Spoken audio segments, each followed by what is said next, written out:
Vamos a empezar orando. Señor, te damos gracias en esta tarde, Señor, en esta reunión de jóvenes, Señor, que estamos aquí. Señor, quiero poner en tus manos, Señor, estas peticiones, Señor, que tenemos en nuestros corazones, Señor.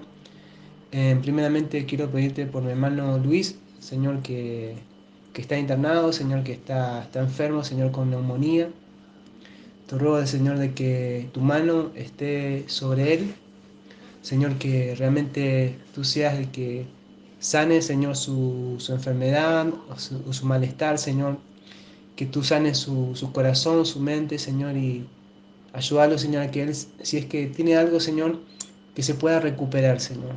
Que tú le ayudes al médico a encontrar, Señor, el camino, Señor, hacia que pueda, Señor, recuperarse lo mejor posible y lo más antes posible, Señor, para que pueda, Señor, seguir, Señor, con su vida, Señor. Oramos por él, Señor, te pedimos de que los sanes, que los guardes, Señor, en donde esté, Señor, en lo que esté haciendo. Y, Señor, y que tú le ayudes, Señor, a, a encontrarte, Señor, encontrarte a ti, Señor, otra vez, Padre. Porque cada día necesitamos encontrarnos nuevamente, Señor, con vos. Señor, quiero pedir también por los estudios de Aldana, Señor, por todos los estudios nuestros, Señor. Pero en especial, Señor, por lo que van a rendir finales ahora que son días, Señor, y tiempos decisivos, Señor, donde necesitamos aplicar todo lo aprendido, Señor, en el año. Y realmente te pedimos, Señor, de que nos ayudes a demostrar, Señor, de que hemos aprendido cosas. Señor, y que todos esos tiempos, Señor, de estudio, Señor, de ponerse frente al libro, a la computadora, Señor, dieron resultados, Señor, para estos exámenes finales, Señor. Danos fuerzas, ayúdanos a acordarnos de todas esas cosas, Señor.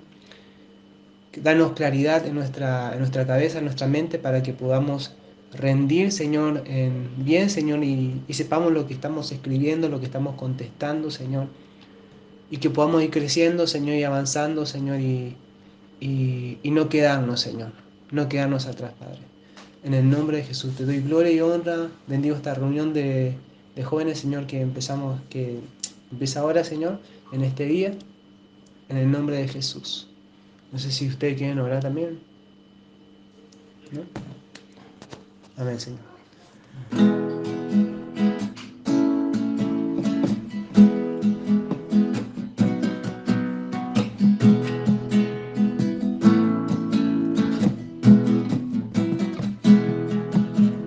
Me gusta estar en tu casa, celebrando con tu pueblo. Me gusta darte honor con mis manos y mi voz. Me gusta estar en tu casa, celebrando con tu pueblo. Me gusta darte honor con mis manos y mi voz. Mis pies haces danzar, mi corazón cantar.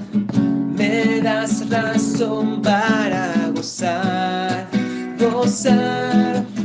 Mis pies haces danzar y mi corazón cantar. Me das razón para gozar, gozar. Me gusta estar en tu casa, celebrando con tu pueblo.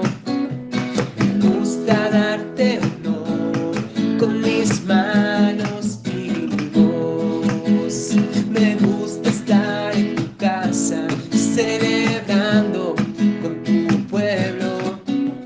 Me gusta darte honor con mis manos y mi voz.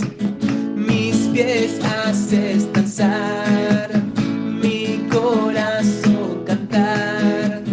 Me das razón para gozar, gozar. Mis pies haces danzar, mi corazón cantar.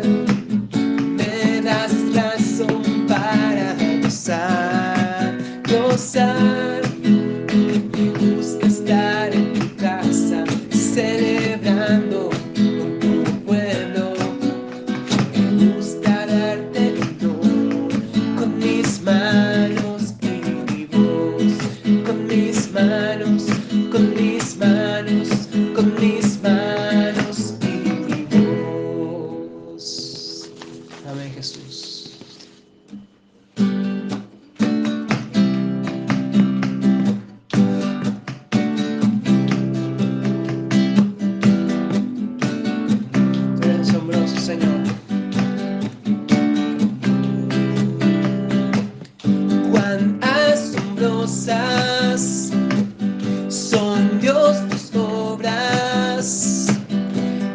como tú,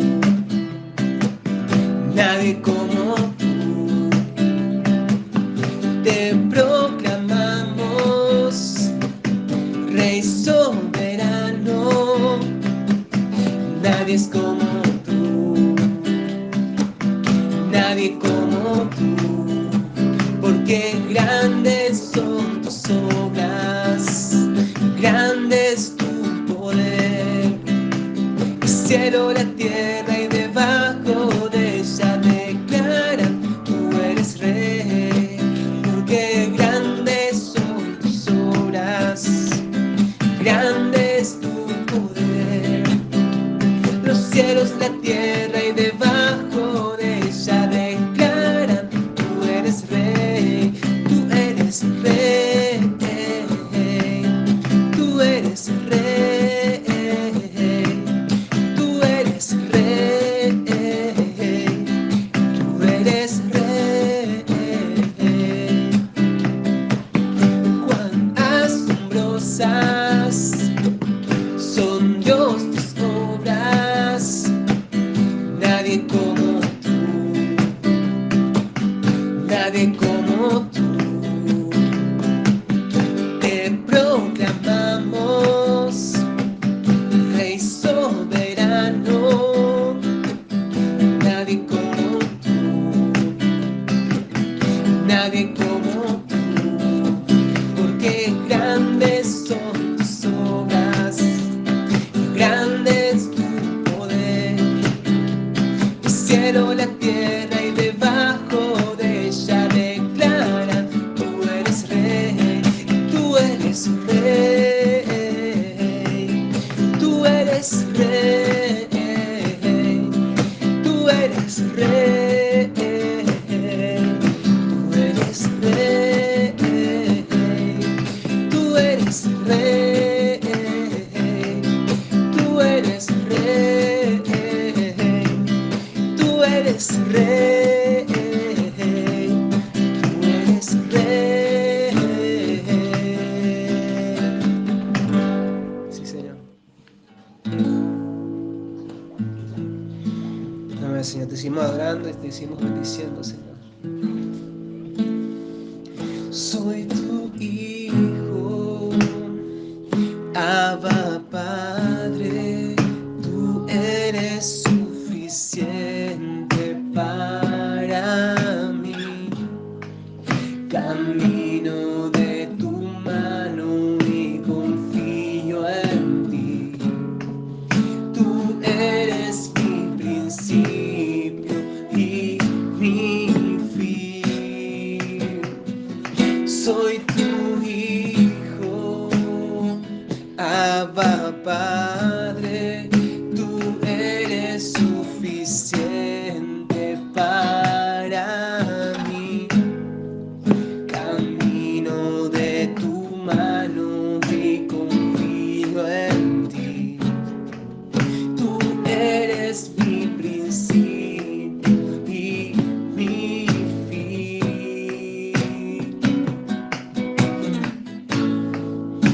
En ti encontré esperanza y el valor que tu cruz me regaló. Mi roca y mi fortaleza, solo tu voz me da guía y dirección. No hay nadie como tú. Soy tu hijo, Abba Padre, tú eres suficiente para mí. Camino de tu mano y confío en ti. Tú eres mi principio y mi fin. Soy tu hijo, Abba Padre, tú eres suficiente para mí. Camino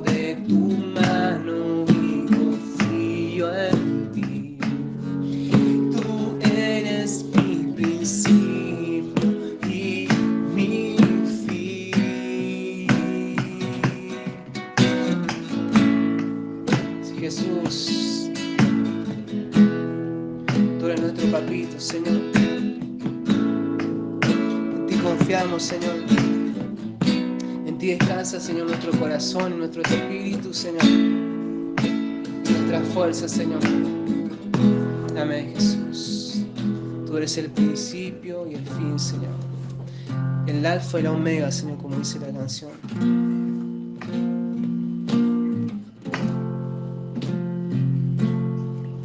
Te adoramos, Dios.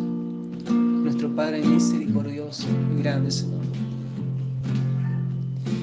A ti, el alfa y la omega, el principio y el fin, y el gran yo soy. Me rindo a ti, el Todopoderoso, el que es y el que será, y el gran yo soy. Me entrego a ti, el alfa y la omega, el principio y el fin, y el gran yo soy. Me rindo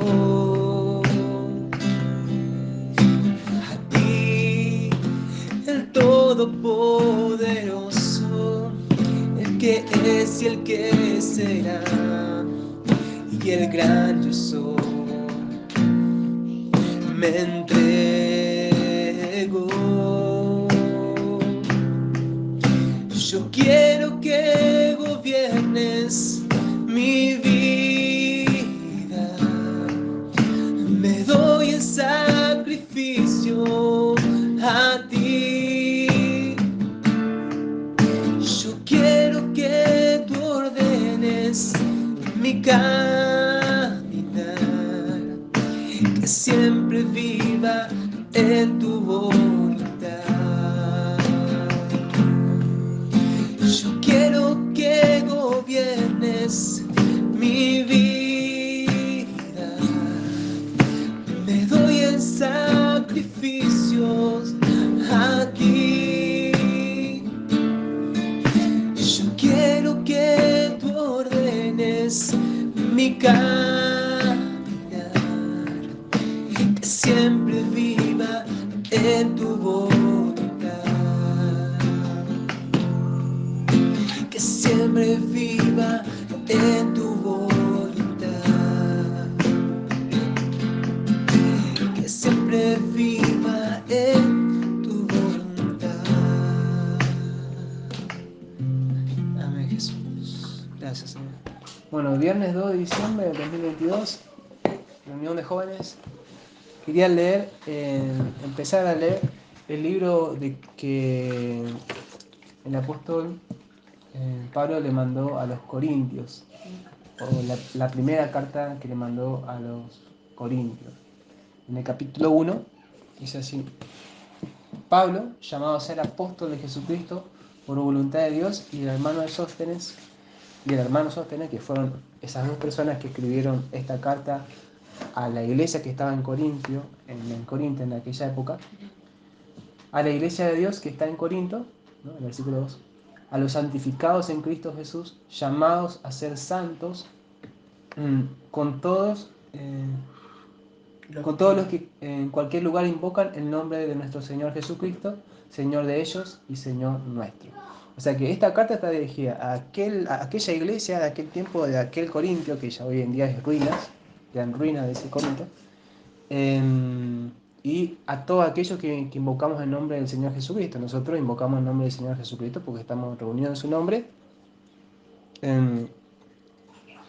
y reconocemos que Jesucristo es nuestro Señor. Antes de entrar en la lectura, había encontrado dos materiales muy lindos y quería que a lo sumo serán 15 minutos, sobre un resumen de lo que es la primera carta de Corinto y sobre lo que era la iglesia de Corinto en aquella época. Está muy bueno este material, creo que se va a escuchar igual bien ahí.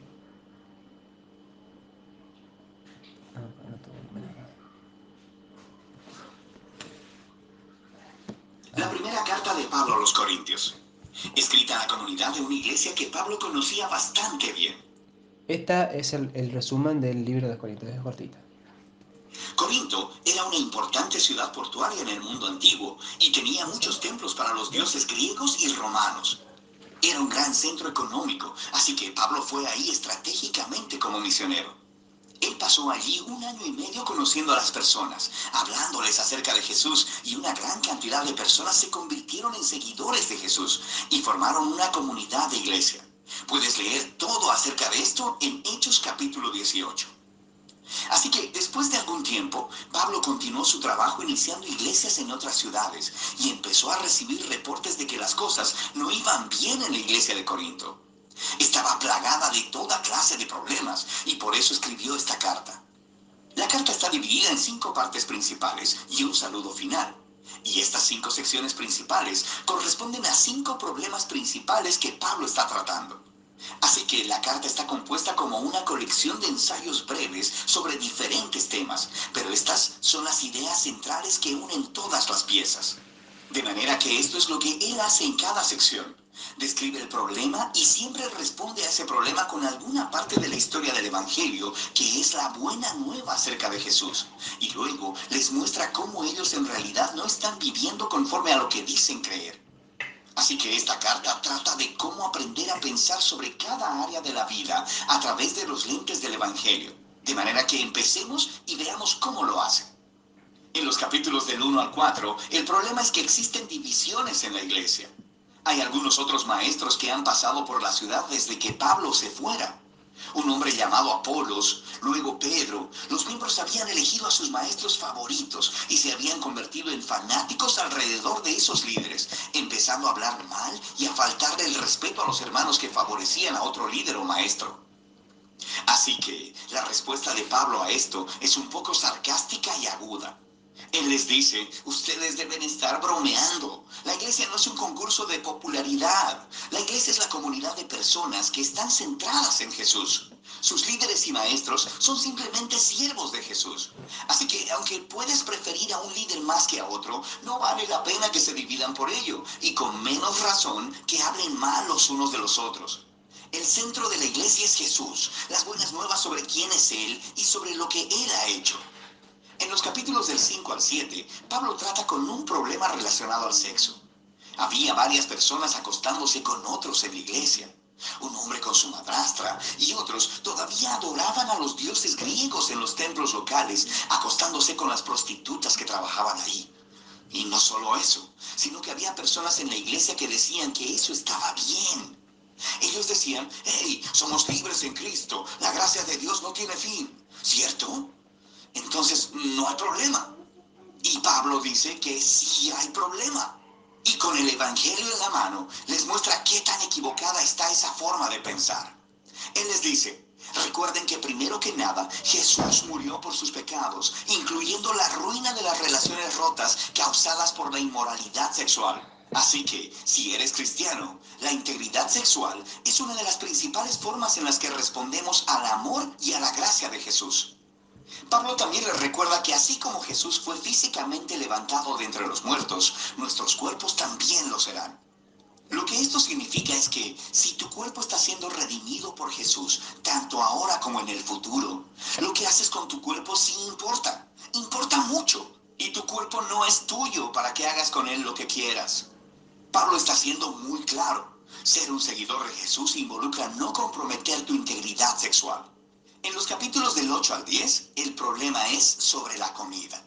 Pero no solo acerca de preferencias sobre la comida, como por ejemplo, ¿te gustan o no te gustan ciertos alimentos? El problema era que los corintios estaban divididos sobre el significado de la carne que procedía de animales sacrificados en los templos locales a los dioses griegos y romanos.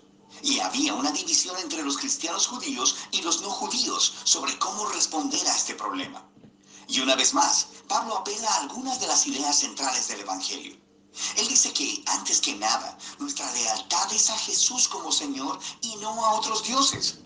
Así que si estás en una situación en la que hay carne que ha sido dedicada a otros dioses y hay personas alrededor que podrían verte y concluir pensando, oh, mira a los cristianos, adoran a Jesús y también pueden adorar a otros dioses. Pablo dice que si esa es la situación, no comas la carne.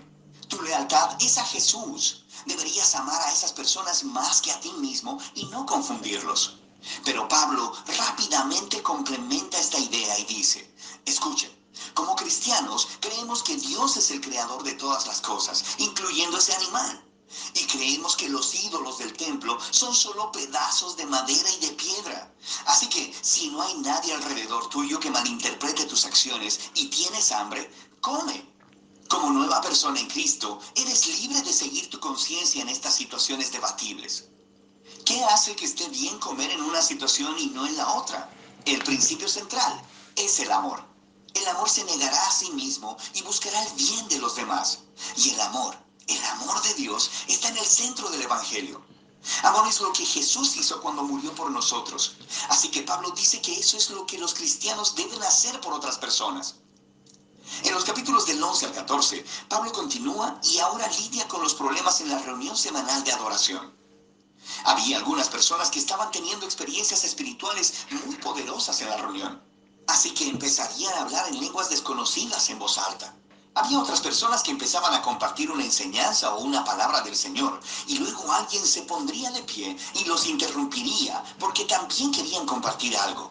Y todo era muy caótico. Se estaba distrayendo a las personas, especialmente a los visitantes de escuchar el Evangelio. Especialmente a los visitantes. Así que en estos capítulos, Pablo les ayuda a pensar primero acerca del propósito de la reunión, para así ayudarles a ver qué clase de comportamientos eran los adecuados. Les dice que la reunión es un lugar donde el Espíritu de Dios debe obrar a través de todos, y esto debe suceder de forma unificada. De manera que desarrolla la genial metáfora sobre la iglesia como un cuerpo humano. El cuerpo es uno solo, pero tiene todas estas diferentes partes y cada parte cumple un rol único e importante. Así que empieza a nombrar una variedad de cosas que el Espíritu hace a través de las diferentes personas, todo para edificación de la iglesia. Esta es una frase clave en estos capítulos. Y Pablo concluye que lo más importante en una reunión debe ser un concepto central del Evangelio, el amor de Dios. El amor es la palabra clave en estos capítulos también. El amor llevará a cada persona en la reunión a cumplir su rol de servir y a buscar el bienestar de los otros. Así que Pablo aplica todo esto a los problemas de los corintios. Algunas personas piensan que el propósito de la reunión en la iglesia es tener experiencias espirituales intensas o tener la oportunidad de decir lo que piensan. Y Pablo dice, escuchen, a mí me encantan las experiencias poderosas de oración, pero si distraen a otras personas o las espantan, yo debería detenerme porque me estoy amando más a mí mismo que a esas personas. La reunión centrada en Jesús debería ser ordenada para que todos puedan aprender, cantar, adorar y escuchar a Dios cuando les hable. El último problema que Pablo aborda es el asunto de la resurrección y de la esperanza futura para los seguidores de Jesús. Había algunas personas en la iglesia que estaban diciendo que la idea de la resurrección es ridícula y no es realmente importante para los cristianos. Y Pablo reacciona fuertemente acerca de esto. Él comienza diciendo que la resurrección es una parte indispensable del Evangelio. Creemos en ella por los cientos de testigos oculares que vieron a Jesús vivo en un cuerpo físico después de haber sido ejecutado públicamente por los romanos. Si Jesús no se levantó de los muertos, dice Pablo, entonces su muerte fue insignificante. Todos estamos todavía perdidos en nuestros pecados y egoísmos, y deberíamos simplemente dejar de ser cristianos.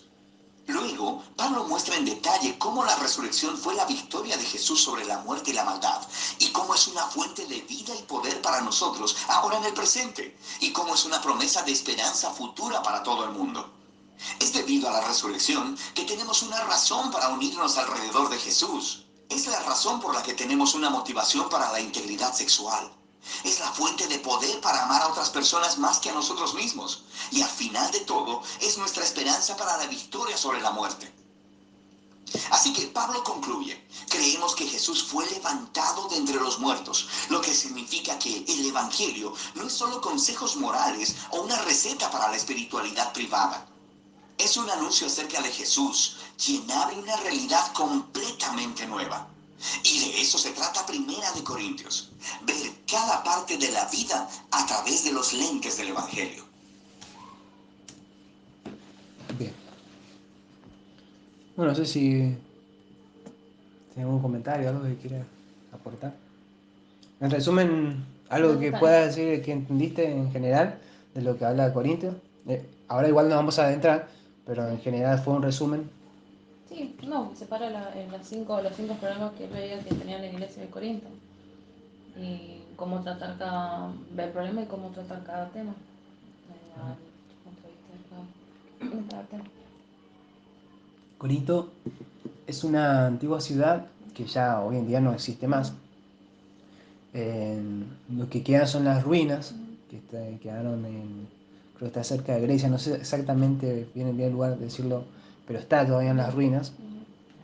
Y era una ciudad que era la cuna de las cosas malas, digamos, porque era una ciudad que tenía el puerto entre dos lugares que exportaban muchas cosas, entonces pasaban toda la gente, ¿viste? Como todos los puertos, ¿viste? Que Sí, pasa sí. todo por ahí. Entonces había de todo, ¿no? Bueno, y esta segunda parte que está muy buena también, que dice así.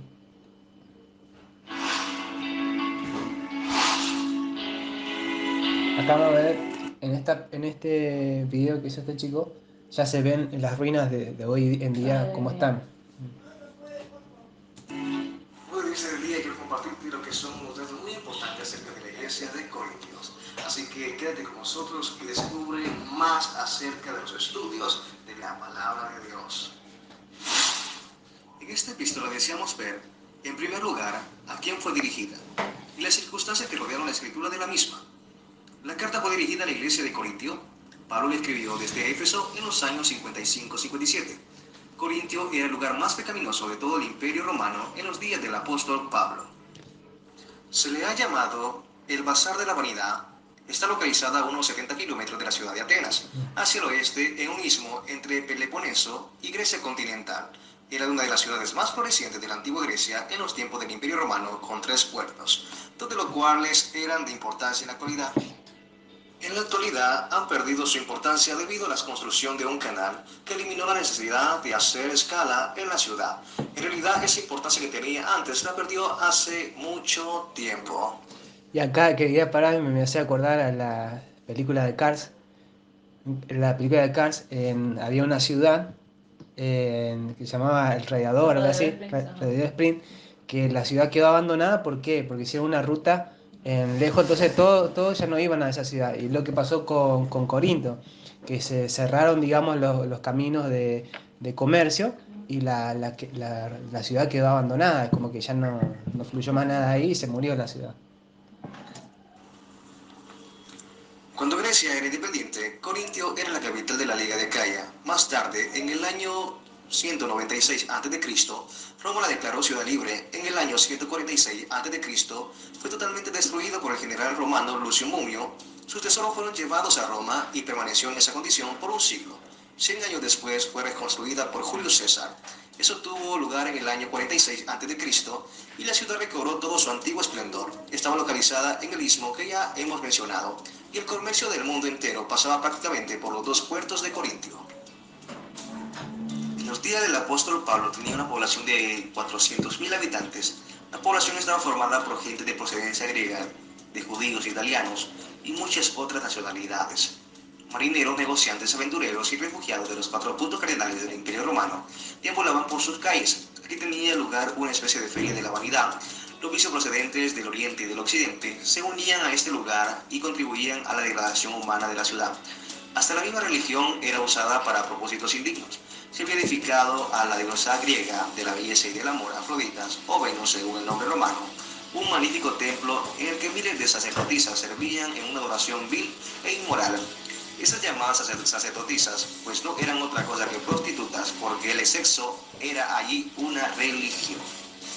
Bueno, y esta parte de lo que decía en el resumen de Primera de Corintios, que Pablo se enfocó mucho en la carta acerca de lo que era la inmoralidad sexual y todo eso, porque ellos estaban acostumbrados a vivir eso, y para ellos era normal, o sea, era figureta de todos los días.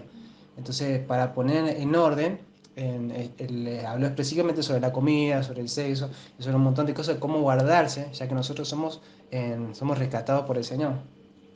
Algo más que debemos notar aquí, no solo la religión se había envejecido, sino que la filosofía griega estaba en decadencia. En la ciudad se daba rienda suelta desenfrenadamente a todas las pasiones y se suscitaban discusiones sin fin. Por esa razón dijo el apóstol Pablo cuando llegó: entre vosotros no quise saber de otra cosa que de Jesucristo, y más exactamente de Jesucristo crucificado. Según el capítulo 2, versículo 2 de esta primera carta, esta era una ciudad entregada totalmente al placer, al libertinaje y al alcoholismo.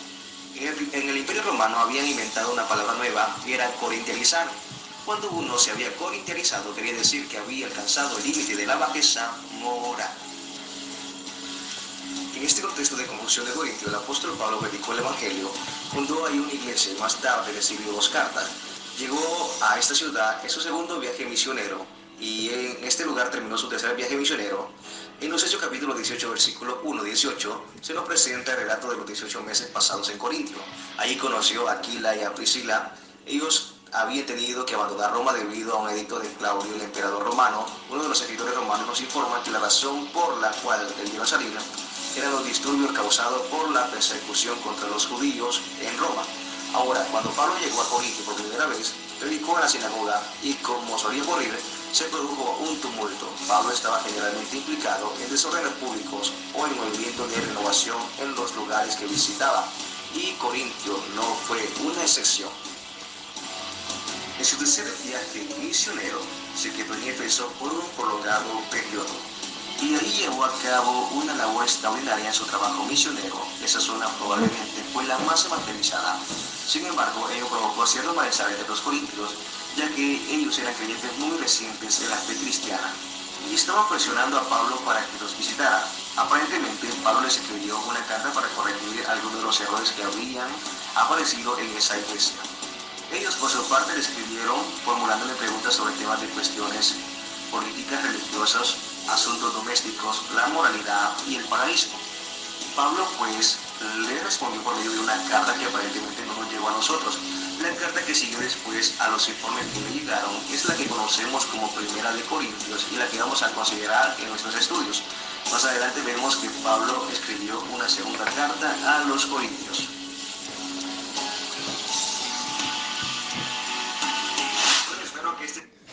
Bueno, ahí, bueno, más o menos pudimos ver algunas imágenes eh, de lo que es hoy actualmente el Corinto actual, ¿no? Que son ruinas. O sea, en estas ciudades, por lo general que hablan en la Biblia, muchas de ellas son ruinas, excepto cuando nombra España, nombra, creo, no sé si nombra Italia, Grecia. eh, o sea, hay partes de Grecia de esa antigüedad que todavía existen, ¿no? Que ya son modernas, obviamente, pero esas ruinas existen, están, y eso cuenta la historia de lo que realmente pasó y que están en la Biblia, y eso fue verdad, ¿no?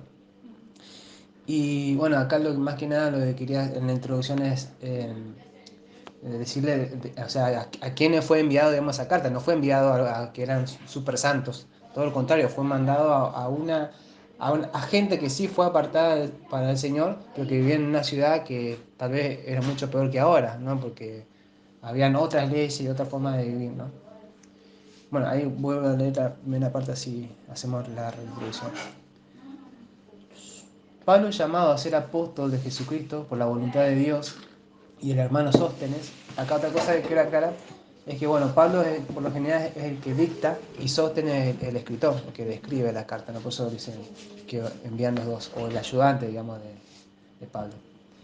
A la iglesia de Dios que está en Corinto, a los santificados en Cristo Jesús, llamados a ser santos, con todos los que en cualquier lugar invocan el nombre de nuestro Señor Jesucristo, Señor de ellos y Señor nuestro. Gracia y paz a vosotros de Dios, nuestro Padre, y el Señor Jesucristo. Bueno, es prácticamente el saludo, ¿no? Gracias doy a mi Dios siempre por vosotros, por la gracia de Dios que os fue dada en Cristo Jesús. Porque en todas las cosas fuisteis enriquecidos en Él, en toda palabra y en toda ciencia, así como el testimonio acerca de Cristo ha sido confirmado en vosotros, de tal manera que nada os falta en ningún don, esperando la manifestación de nuestro Señor Jesucristo. ¿Por qué le dice Pablo esto? porque a ellos ya se le había enseñado sobre la palabra, sobre los dones espirituales, sobre un montón de cosas que ellos tenían en sí, pero que todavía había cosas que había que arreglar. A pesar de que tenían eso, había cosas en su vida que tenían que seguir ordenando. El cual también os confirmará hasta el fin, para que seáis irreprensibles en el día de nuestro Señor Jesucristo. Fiel es Dios, por el cual fueron llamados a la comunión con su Hijo Jesucristo, nuestro Señor. Y acá se empieza a resaltar y a decir que nosotros fuimos llamados a tener comunión con el Hijo de Dios, que es Jesucristo. Primeramente, nosotros tenemos que tener comunión con Dios. O sea, tenemos que aprender y acostumbrarnos a orar y a estar en intimidad con Él, ya sea en mi pieza, ya sea en otro lugar, o sea, pero tratar de buscarlo todos los días en Él, porque necesitamos tener comunión. Y comunión es tener una relación, hablar con Dios, ¿no? A través del Espíritu Santo. Os ruego, pues, hermanos, por el nombre de nuestro Señor Jesucristo, que habléis todos una misma cosa y que no haya entre vosotros divisiones, sino que estéis perfectamente unidos en una misma mente y en un mismo parecer. Porque he sido informado acerca de vosotros, hermanos míos, por los de Cloé, o sea, la familia de Cloé, que es una mujer, que hay entre vosotros contiendas. Quiero decir que cada uno de vosotros dice, yo soy de Pablo, yo soy de Apolos y yo de Cefas, Cefas serían los Cafas, y yo de Cristo. Eso es lo que decía la introducción, ¿no? No era un concurso de popularidad, sino que justamente se trataba de que teníamos que estar concentrados en Jesús. ¿Acaso está dividido Cristo? ¿Fue sacrificado Pablo por vosotros? ¿O fuisteis bautizados en el nombre de Pablo? Doy gracias a Dios de que a ninguno de vosotros he bautizado, sino a Crispo y Gallo. Me causa gracia, pues, como diciendo, bueno, menos mal que no los bauticé yo. Como diciendo, Dios mío. Doy gracias a Dios de que a ninguno de vosotros he bautizado, sino a Crispo y el Gallo, para que ninguno diga que fuiste bautizado en mi nombre. También bauticé a la familia de Estefanas, de los demás no sé si he bautizado a algún otro. Pues no me envió Cristo a bautizar, sino a predicar el Evangelio, no con sabiduría de palabras, para que no se haga vana la cruz de Cristo. Y acá está otra cosa, que en esa ciudad de Corinto discutían mucho, discutían, filosofaban, exponían sabiduría porque buscaban sabiduría y esto que lo otro, pero eso era en vano delante, digamos, del Evangelio y delante de Dios, porque no llegaban a nada, en verdad discutían, se peleaban, se dividían, y eso es lo que estaban haciendo en la iglesia. Porque la palabra de la cruz es locura a los que se pierden, pero a los que se salvan, esto es, a vosotros, es poder de Dios. Realmente la palabra de Dios, para el que Dios quiere salvarlo, para el que Dios quiere llevarlo a su verdad, la palabra vos la lees y es clara, ¿entendés? O sea, te lleva a ver algo más. Pero para los que se pierden, para los que tienen el corazón cerrado, leen y no entienden. Para ellos es un código secreto encerrado que no tiene llave, ¿no? Que no es incomprensible. Pero para los que Dios quiere salvar, para los que buscan su palabra y tienen el corazón abierto a Dios, la palabra es sencilla, pero locura para otros. Pues está escrito, destruiré la sabiduría de los sabios y desecharé el entendimiento de los entendidos. ¿Dónde está el sabio? ¿Dónde está el escriba? ¿Dónde está el disputador de este siglo? Ahí habla disputador. ¿No ha enloquecido Dios la sabiduría de este mundo?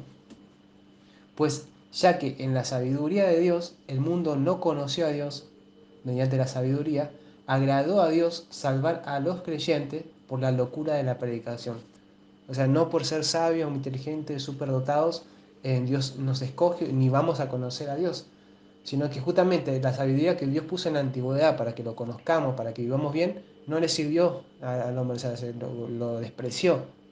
Y lo que hizo Dios dice que le agradó que los que se salven sean de ahora en más por la locura de la predicación. Es una locura predicar, de hablar de un hombre que, como vos me decías la otra vez, que tu profesora decía, ¿cómo pueden creer a gente que está mal de la cabeza, pueden creer de que un hombre resucitó? Es una locura para los que se pierden. Es una locura para los que se pierden. Y dice que Dios le agradó a Dios salvar a los creyentes, no sabios, creyentes, por la locura de la predicación. Porque los judíos piden señales y los griegos buscan sabiduría. De ahí está el que los griegos buscaban sabiduría. Pero nosotros predicamos a Cristo crucificado. O sea, ni lo uno ni lo otro. Nosotros, Cristo crucificado. Para los judíos ciertamente tropezadero y para los gentiles locura. ¿No? Jesús para los judíos es un tropiezo y para los gentiles, que son la gente común, una locura. Una locura. ¿Cómo pueden creer en un hombre que un hombre resucitó? Más para los llamados, así judíos como griegos, Cristo es poder de Dios y sabiduría de Dios. ¿No? No es que los excluya, no está hablando que todos los judíos son malos ni que todos los griegos están mal, sino que para los que son llamados y los que creen, de los judíos, de los griegos, de los gentiles, es el poder de Dios.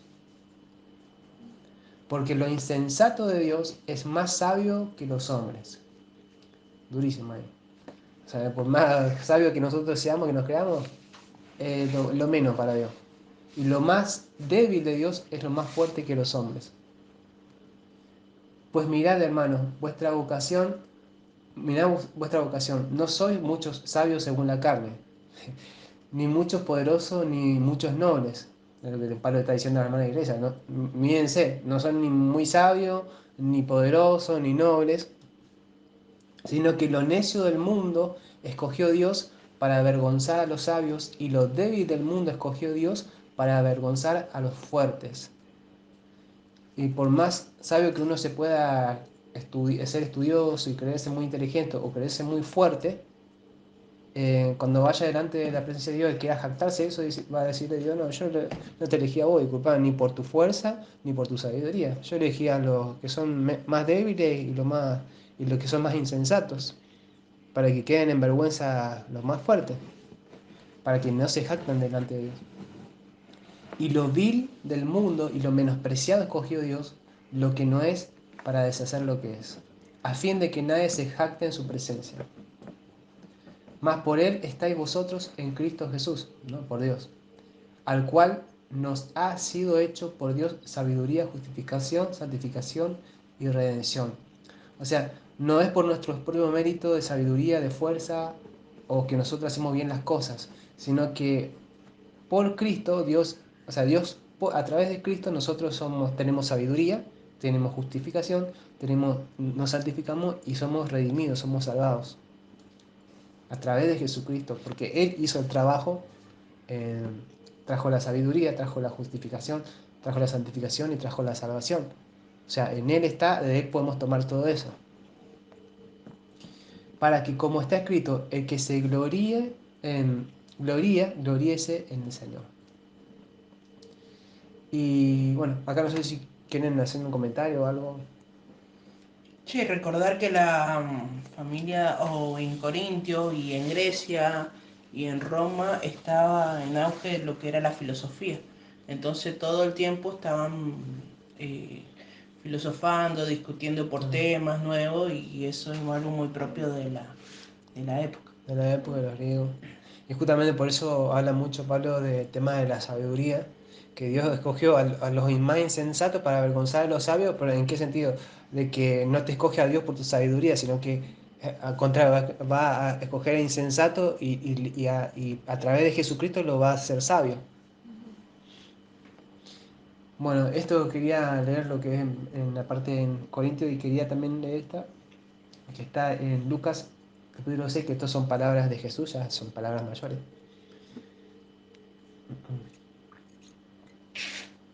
Y esto es algo que todavía a mí me vuela la cabeza, porque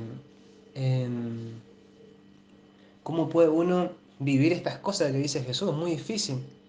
Por eso la gente del mundo, muchos no quieren creer en Jesús porque no entienden estas cosas que Él está hablando, lo que Él propone. Y bueno, esto es lo que vamos a leer, ¿no? En Lucas 6, capítulo 6, a partir del versículo 20. Esto también quería hacer una introducción que, bueno, no encontré material. O sea, perdón, no lo busqué porque no tenía tiempo. Pero lo que quería decir es que Lucas fue un escritor que él fue recogiendo datos y pidiendo información. O sea, no lo vivió directamente a Jesús, pero era un escritor muy reconocido en su época, muy distinguido y muy reconocido, y fue preguntando a todas esas personas que tuvieron cercanía con Jesús, y preguntándole qué hizo Jesús, por ejemplo, con el ciego, qué pasó, cómo Jesús te sanó. Entonces le iba contando y iba escribiendo, y comienza el libro diciendo, bueno, como se han dicho muchas cosas, y le mandó esa carta, ese libro a, no me acuerdo qué iglesia era o quién, y dice, te voy a contar cómo fueron los hechos desde principio a fin, para saber cómo es. Y Lucas, bueno, esa es la introducción de Lucas, ¿no? Lucas escribió esto porque escuchó de los testimonios directos de las personas que estuvieron directamente con Jesús, ¿no? Dice, y alzando los ojos hacia sus discípulos, esto está hablando Jesús, ¿no? Jesús miraba a sus discípulos y le dijo a sus discípulos, le dijo, bienaventurados vosotros, los pobres, porque vuestro es el reino de Dios. Y acá quiero resaltar una cosa, es que los pobres no necesariamente se refiere a que no tienen dinero, sino que los pobres también se referían a personas que estaban en una situación difícil, no solamente económica, Pobre de sino, espíritu. claro, por espíritu, porque estaban angustiados, estaban mal, o sea, era como algo generalizado, los pobres de que estaban mal, que no estaban gozosos, de que estaban tirando manteca al techo, o sea, eso se refiere a los pobres. ¿Por qué? ¿Por qué se dirigía a esas personas por lo general? Porque esas personas estaban más predispuestas a escuchar la palabra de Dios, estaban más predispuestas a servir y a entender lo que dice Dios, a lo que dice Jesús, que a los que supuestamente ya estaban saciados de todos los bienes. Entonces le decía a sus discípulos, mirándolos, les decía, bienaventurados vosotros los pobres, porque vuestro es el reino de Dios. Bienaventurados los que ahora tenéis hambre, porque seréis saciados. Bienaventurados los que ahora lloráis, porque reiréis. ¿No? ¿Ves? Ahí está nombrando la situación de las personas, los que estaban llorando, los que tenían hambre, los que estaban mal. Bienaventurados seréis cuando los hombres os aborrezcan y cuando os aparten de sí y os vituperen y desechen vuestro nombre como malo por causa del Hijo del Hombre. No está diciendo cuando los trate mal porque ustedes se mandaron a macana. Está diciendo por causa del Hijo del Hombre, o sea, te aborrezcan a vos porque sos cristiana, te aborrezcan a vos porque, ¿por qué? Porque uno prácticamente uno está acusando al otro, por decirlo al mundo, de que el mundo es pecador, o que vive en tinieblas y que tiene que venir a la luz de Jesús. Entonces eso es algo que no pueden soportar las tinieblas, por decirlo, hablarlo espiritualmente. Por eso detestan al Hijo de Dios, ¿no? Obviamente. Bienaventurados seréis cuando los hombres os aborrezcan y cuando os aparten de sí, os vituperen y desechen vuestro nombre como malo por causa del Hijo del Hombre. Gozaos en aquel día y alegraos, porque he aquí vuestro galardón es grande en los cielos, porque así hacían vuestros padres con los profetas. Yo cuando dice que vuestro galardón es grande en los cielos, yo me imagino que cuando uno pasa por estas cosas, ¿no? Es como cuando vos vas caminando así en el Barrio Bros y vas comiendo las monedas y se te va sumando las monedas arriba en el cielo, viste que en el cielo tiene yo me imagino que así ganó como que se va sumando tin, tin, tin, tiri, tin, tin, como el tin, tiri, tin. Y hace pin, pin, pin, y va sumando las monedas. Bueno, yo me imagino que todas estas situaciones son monedas que te van dando, por decirlo de alguna forma, un galardón, no un regalo. Eh, Y sepamos también de que Dios está sumando galardones, está sumando premios en el cielo, que es un lugar donde acá en la tierra si guardara esos tesoros se lo come la polilla, se lo roban, pero en el cielo no, está seguro. Mas hay de vosotros ricos, porque tenéis vuestro consuelo. O sea, el consuelo de aquel que llora, de aquel que está mal, eh, tienen un galardón que Dios está guardando en el cielo, que está sumando, ¿no? Porque están predispuestos a escuchar la palabra de Dios. Pero los ricos que ya se creen que ya tienen todo, su consuelo va a ser eso, nada más. Algo que se va a pudrir, algo que se va a terminar. Hay de vosotros los que ahora estáis saciados porque tendréis hambre. Dura lo que dice Jesús. Hay de vosotros los que ahora reís porque lamentaréis y lloraréis. Hay de vosotros cuando los hombres hablen bien de vosotros, porque así hacían sus padres con los falsos profetas. Ya. No sé si se acuerdan que en la otra reunión, cuando Jesús abrió el libro de Isaías que le leía, o lo había puesto en el coso, abrió el libro de Isaías y Jesús empezó a leer, y empezó a leer en Isaías 61 que decía, el Espíritu del Señor está sobre mí, por cuanto me ha ungido, que la otra vez lo vimos en la reunión del domingo también. Y después todos los que estaban en la sinagoga, en la iglesia, empezaron a hablar bien, qué bueno, qué bueno. Y Jesús le dijo, sí, ustedes me dicen esto, pero después me van a maldecir, van a decir, médico, ¿por qué no te curás a ti mismo? O sea, es como que lo halagaban, ellos lo halagaban, pero después lo defenestraban. Es prácticamente lo que está diciendo acá. Hay de ustedes que hablan bien de vos porque después te van a defenestrar. Pero a vosotros, los que oís, os digo. Esto creo que también está hablando todo, porque dice a vosotros, o sea, los que escuchan son palabras, ¿no? O sea, a esto, digamos que los pobres son los que en esas condiciones están, son los que oyen, y los ricos, por representarlo de alguna manera, son los que no quieren escuchar porque ya están saciados, ya tienen los oídos llenos. Pero los que os digo, amad a vuestros enemigos, haced bien a quien os aborrecen. Qué duro esto, qué difícil es amar a los enemigos, a la gente que te hace mal, que te hace daño, qué difícil que es muy difícil. Amad a vuestros enemigos, haced bien a quienes os aborrecen. ¿Cómo uno podría hacer bien a alguien que te aborrece, que te hace mal, que procura hacerte daño? ¿Cómo hacerle bien? Bendecid a los que os maldicen y orad por los que os calumnian. ¿Cómo uno puede bendecir al que te dice vos sos un hijo de esto, lo otro, que te va a ir mal? ¿No? Incluso ya hayan sido padres, hayan sido parientes, hayan sido amigos, quien sea. ¿Cómo puede uno? O sea, es algo ilógico. Por eso dice la gente, es una locura esto. Y orad por los que os calumnian. Al que te hiera en una mejilla, preséntale también la otra, y al que te quite la capa, ni aun la túnica te niegues. O la túnica, como decir, bueno, algo más preciado, ¿no? A cualquiera que te pida, dale, y al que tome de lo que es tuyo, no pidas que te lo devuelva. Viste, cuando esa famosa, yo te presto, pero después te vuelvo con interés. O sea, si vos prestás, o sea, olvídate prácticamente. O sea, nadie hace eso. A nadie, o sea, yo te presto y quiero de vuelta lo mío. ¿Y cómo queréis que hagan los hombres con vosotros? Así también haced vosotros con ellos. Ahí empieza a tener un poco más de sentido. Porque si amáis a los que os aman, ¿qué mérito tenéis? Porque también los pecadores aman a los que los aman. Obvio, si yo te amo a vos, que son mi hermana, amo a mi esposa, que es mi esposa, pero no amo a quien me aborrece, mi enemigo, o sea, no estoy haciendo nada que no hacen los demás. Todos hacen lo mismo. Odian a sus enemigos y aman a los que son sus amigos. Y si hacéis bien a los que os hacen bien, ¿qué méritos tenéis? Porque los pecadores hacen lo mismo. Lo mismo. ¿Cómo hacerle bien a alguien que te hace mal? Y si prestáis a aquellos de quienes esperáis recibir, ¿qué mérito tenéis? Porque también los pecadores prestan a los pecadores para recibir otro tanto. Eso me hace acordar del banco. Que el banco te presta porque después te va a pedir interés de la cara china.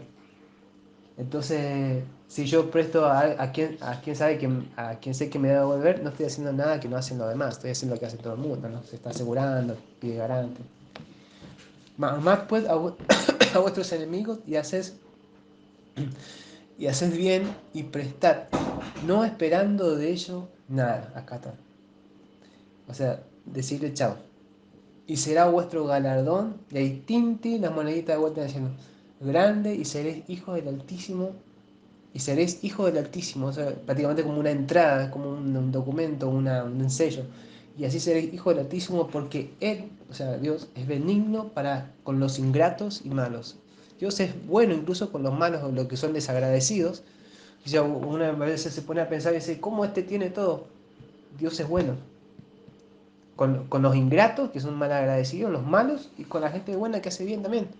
Pero la diferencia es que los que sufren en esto están a otro nivel y van a ser llamados hijos del Altísimo.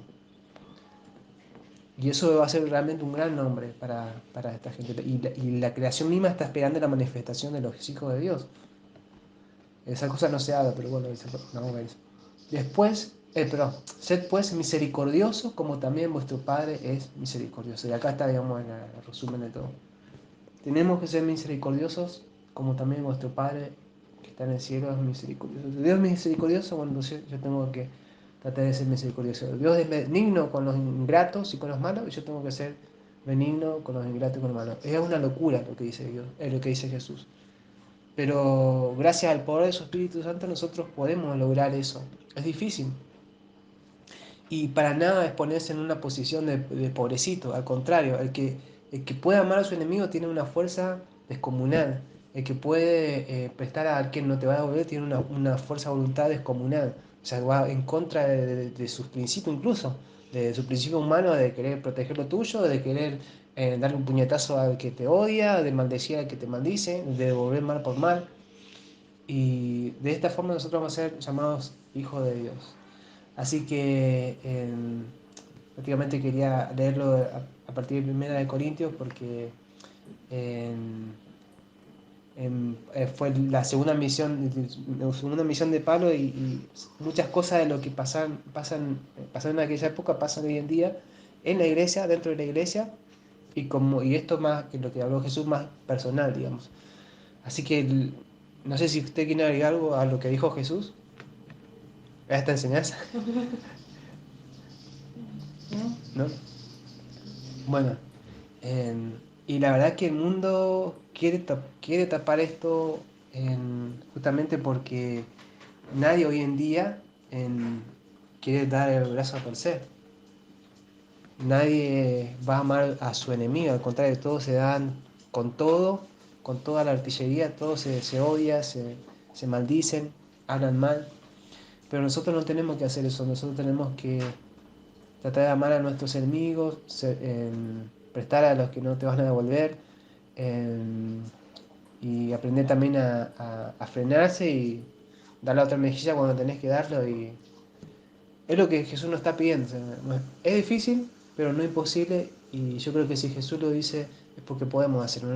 Él no nos va a decir locuras que después no se pueden hacer. No es algo que se le ocurrió porque sí, sino que es algo que Dios le dijo que lo enseñe. Y nosotros tenemos que guardar eso en nuestro corazón. Tenemos que aprender a guardar esas enseñanzas en nuestro corazón y practicarlos para que nosotros podamos ser llamados hijos del Altísimo, ¿no? Y bueno, eso nada más. Así que bueno, vamos a orar y vamos a dar gracias. Así cerramos la reunión. Padre, te doy gracias, Señor, por esta tarde, Señor, que estamos reunidos. Señor, primeramente, Señor, quiero pedirte perdón si hay algo en mí, Señor, que está mal, Señor, y rogarte, Señor, de que tú nos enseñas a vivir con esta palabra, Señor, que hablaste a tus discípulos, que hablaste a aquellos que oyen tu palabra y que la cumplen, que la hacen, que la llevan a cabo, Señor. Ayúdanos, Señor, a ser misericordiosos, como es nuestro Papá que está en el cielo, que es misericordioso. Ayúdanos a ser benignos, Señor, como nuestro Papá que es benigno y que hace salir su sol y su luna y su lluvia hace caer, Señor, sobre los que son ingratos y los que son malos, Señor. Ayúdanos, Señor, a ser diferente y no hacer lo que hace todo el mundo, Señor, lo fácil, lo obvio, sino que podamos ser llamados hijos del Altísimo realmente, Señor. Ayúdanos, Padre, en el nombre de Jesús. Señor, gracias, Padre, porque tú eres el que nos guarda, tú eres el que nos enseña. Señor, no queremos creernos más sabios que todo el mundo, Señor. No queremos creernos los más fuertes, Señor, para no ser avergonzados, Señor. Te pedimos de que tú nos uses, de que pongas en nosotros tu Santo Espíritu con poder, Señor, para que viva en nosotros, para que opere en nosotros, para que tenga libertad, Señor, en nosotros, Señor, y nos guíe, Señor, a toda verdad. No queremos ser preferencistas, Señor, a ciertas cosas, sino tener en claro de que nosotros necesitamos tener comunión contigo, Señor. Necesitamos tener comunión contigo, Señor. Fuimos bautizados en tu nombre, Señor. Fuimos salvados, Señor, por vos. Somos santificados, somos redimidos, Señor, gracias a ti. Y Señor, tú eres el centro de nuestra vida, Señor. En ti, Señor, podemos tomar la sabiduría, Señor, en ti podemos tomar la santificación, la redención, Señor. Y te ruego, Señor, de que tú pongas y actives en nosotros esos dones, Señor, que necesitamos, Señor, en la iglesia, Señor, para que la iglesia se edifique y crezca, Señor. Pido por los chicos, Señor, que no han podido llegar, Señor. Yo sé que puede haber problemas, Señor. Sabemos de que Satanás no se queda, no duerme, Señor, y que siempre puede haber problemas, Señor, como hoy tuve desde temprano, Señor. Pero hoy estamos acá, Señor. Sé que hay victoria, está en algún lado, no sé, hay victoria, porque Satanás sabe que ahí va a haber victoria, Señor. Y te ruego, Señor, de que tú nos fortalezcas, Señor, en todas estas situaciones, Señor, que podamos aprender y se nos abra la palabra claramente, Señor, para que nosotros podamos entender, Señor, en nuestro corazón, Señor, y podamos guardarnos dentro de nuestro corazón, Señor, para poder vivirlo, Señor. Señor, tú dijiste en el último capítulo de Mateo que teníamos que ir y hacer discípulos a todas las naciones y enseñándoles a que guarden todas las cosas, Señor. Señor, queremos guardar estas cosas. Enseñarnos, Señor, a guardar estas cosas en nuestro corazón para vivirlo, Señor, y ser llamados hijos del Altísimo, Señor. En el nombre de Jesús. Amén.